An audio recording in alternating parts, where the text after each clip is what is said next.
Bonjour, je m'appelle Laetitia, je suis enseignante depuis 20 ans à l'école Merisier à Aulnay-sous-Bois. Donc, je m'appelle Amandine, je suis professeure des écoles depuis 9 ans à Aulnay-sous-Bois, dans la même école, Merisier 1.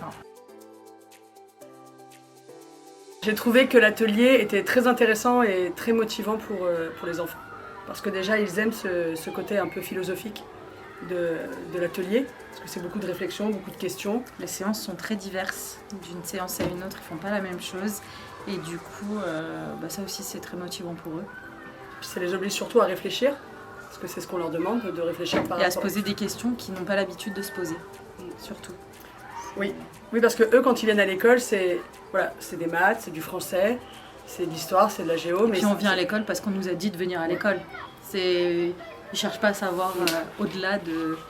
Et leur demande de réfléchir. Tous les ateliers qui ont été menés servent justement à se poser des questions qui vont au-delà de je vais à l'école parce qu'on me l'a dit.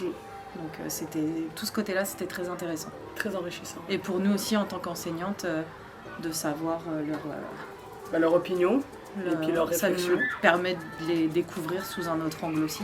Donc c'était chouette. Oui. Déjà une réflexion sur eux-mêmes, sur ce qu'ils peuvent penser. Et puis la première séance, ça a été surtout constater que l'école n'est pas pareille partout dans le monde. Et que quelque part, ils ont quand même cette chance. Ils ont beaucoup de chance par rapport à d'autres enfants. Ouais. Beaucoup d'enfants du monde. Certains, je pense, ils ne se rendaient pas compte en fait. Ouais. La chance qu'ils ont en fait. Parce que là, certes, ils sont dans une cité, mais ils ont tout à leur disposition. Que ça soit des jouets, que ça soit... Mais même leur instruction, elle est quand même très complète. Tandis que dans des pays comme ça, un peu pauvres, l'instruction n'est pas aussi complète que nous, ce qu'on peut leur apporter.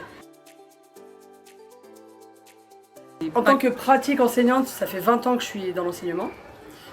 Ça m'a pas apporté, par contre, ça m'a beaucoup intéressé de connaître leur opinion sur ce qu'ils ont pu voir, leurs réflexions, leurs questionnements. Voilà, tout ça c'est très intéressant. Sur leur façon de se percevoir eux-mêmes aussi. Se positionner par rapport à ce qu'on leur dit. De trouver leur qualité, quand on leur demande quel serait ton rêve ou ces choses-là, c'est pas des choses dont on parle au quotidien avec eux.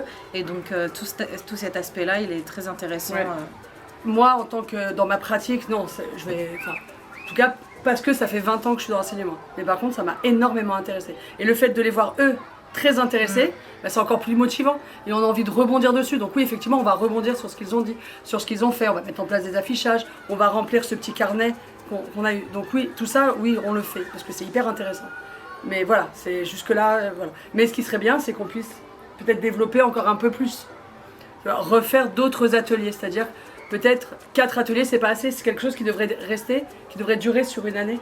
Parce que du coup, on voit l'évolution de l'enfant, sur comment il pense au premier atelier, et comment il pense à la fin de l'année en fin de compte. Et comment il a évolué par rapport à sa façon de penser, son expression. En même temps qu'il évolue lui-même. Voilà, il grandit, donc il perçoit différemment le monde au fur et à mesure de son évolution. Parce qu'on le voit, les enfants, ils grandissent de septembre à juillet, c'est plus les mêmes.